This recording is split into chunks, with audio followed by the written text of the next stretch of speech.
नमस्कार मु सामुएल प्रिय दर्शक बंधु जीवंत आहार को पुनर्बार आपण मानंकु स्वागत करे। आसंतु पवित्र वाक्य बाइबल रो आजिर ध्यान निमंते प्रथम वंशावली 29 पर्व 20 पद ठारू 30 पद पर्यंत पाठ करिबा। आजिर मुख्य प्रसंग जो माने परमेश्वर को प्रेम करंती। एठारे प्रकार लिखा जाए ए उतारे दाऊद समग्र समाज को कहिले तुम्भे माने एबे सदा प्रभु तुम्भ मानक परमेश्वरंकर धन्यवाद कर। तहिरे समस्त समाज सदा प्रभु सेमानक पूर्व पुरुष गणर परमेश्वरंकर धन्यवाद कले ओ आपण आपण मस्तक नत करी सदा प्रभु को राजा को प्रणाम कले। तो सेमाने पर दिवस सदा प्रभु को उद्देश्य रे 1,000 गोरु 1,000 मेष ओ 1,000 मेष शावक पेय नैवेद्य सहित बलिदान कले ओ सदा प्रभु को उद्देश्य रे होम बलि ओ समग्र इस्राएल निमंते विस्तर बलि उत्सर्ग कले। आउ सही दिन महाआनंद रे सदा प्रभु को साक्षात रे भोजन पान कले। पुणी सेमाने दाऊदंकर पुत्र सोलोमन को द्वितीय थर राजा कले।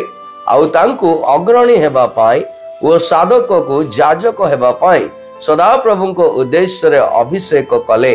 सेतेबेले सोलोमन अपना पिता दाऊदंकर पदरे राजा रूपे सदा प्रभु को सिंहासन रे उपविष्ट हेले ओ कुशल प्राप्त हेले ओ समुदाय इस्राएल तांकर आज्ञाकारी हेले। पुणी समस्त अधिपति ओ वीरगण ओ दाऊद राजांकर समस्त पुत्र मध्य सोलोमन राजांकर वशीभूत हेले। आउ सदा प्रभु समग्र इस्राएल दृष्टि रे सोलोमन को अतिशय महान कले ओ तांको एपरी राज प्रताप दान कले जे इस्राएल मध्य रे तांको पूर्ववर्ती कौनसी राजा से परि प्राप्त होई नथिले। जिसिर पुत्र दाऊद समुदाय इस्राएल उपरे राज्य कले। इस्राएल रो उपरे तांकर राजत्वर समय 40 वर्ष। से 7 वर्ष हिब्रोन रे ओ 33 वर्ष जेरूशलेम रे राज्य कले। तहि उतारे से आयुष धन व संभ्रम रे परिपूर्ण होई उत्तम वृद्धावस्था रे मले। पुणी तांको पुत्र सोलोमन तांको पदरे राज्य कले।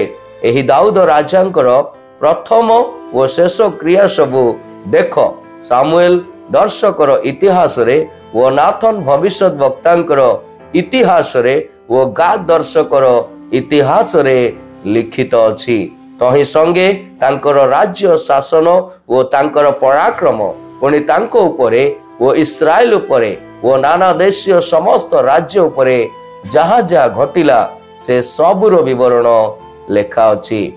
आजिर शास्त्रांश पठित रे ईश्वर आम मानक आशीर्वाद करंतु। आसंतु मोर प्रिय माने पठित शास्त्रांश को बुझिबा निमंते चेष्टा करू।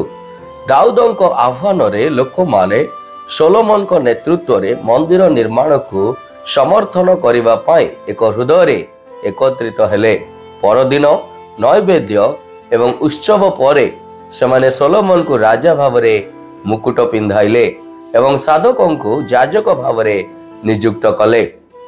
दाऊद जे हिब्रोन रे 7 वर्ष धरी जिहुदार राजा भावरे एवं जेरूशलेम रे 33 वर्ष धरी समग्र इस्राएल रो 12 गोष्ठीर राजा भावरे राजत्व करिथिले। मृत्युवरण पूर्वरु सिंहासन सोलोमन को पाई से छाड़ी देले। दाऊदंकर सहित थिबा से ईश्वर वर्तमान सोलोमन को सहित थिले एवं से इस्राएल को शक्तिशाली करिवे बोली प्रतिज्ञा कले। एठार ईश्वर किए अटंती आसंतु आमे माने ता देखु।